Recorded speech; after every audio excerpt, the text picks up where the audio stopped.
What is up? This is your LA in a minute, and I have a question for you. What do you call somebody from Los Angeles? I know that Angelino is the proper term or the most commonly used term, but I prefer my Angelino to end with ENO, and to tell you the truth, I don't really love the phrase. I often say Los Angeles residents, Los Angeles natives, but that's long-winded, so I wanted to look into history, see if we can figure out what is the proper term for people from Los Angeles. Let's get into it. So first of all, let's get this straight. The term New Yorker is the gold standard. San Diegan is kind of cool and it just works. And Seattleite just makes sense.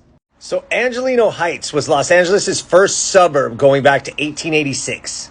This area is known for its concentration of beautiful Victorian-era homes, and as such, there was a filing in 2015 to give Angeleno Heights historical status. In that very filing to the Los Angeles Cultural Heritage Commission, Angeleno was spelled with an I.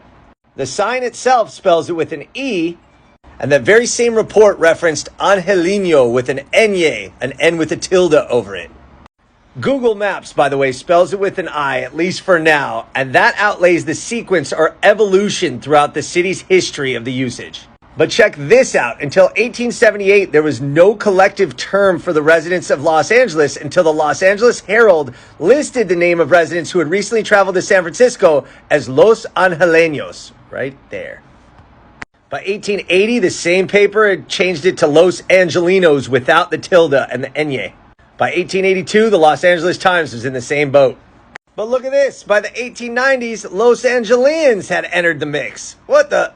Famed California booster Charles Loomis referenced Los Angelenos in his Out West magazine in the 1890s. And J.M. Gwynn's History of California in 1907 used Angeleño.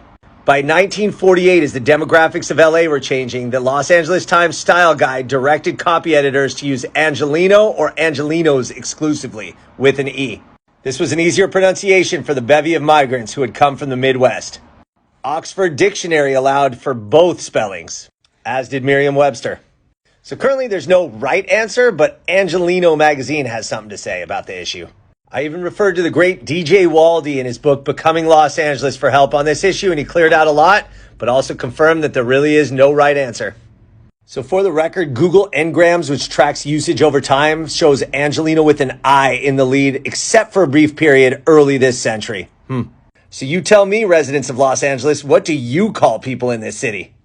So whether you say Angeleño, Angeleno with an E, Angelino with an I, Angelean, or anything in between, there is no right answer. Or maybe they're all right answers, because we love Los Angeles. All right, LA, it's been a minute.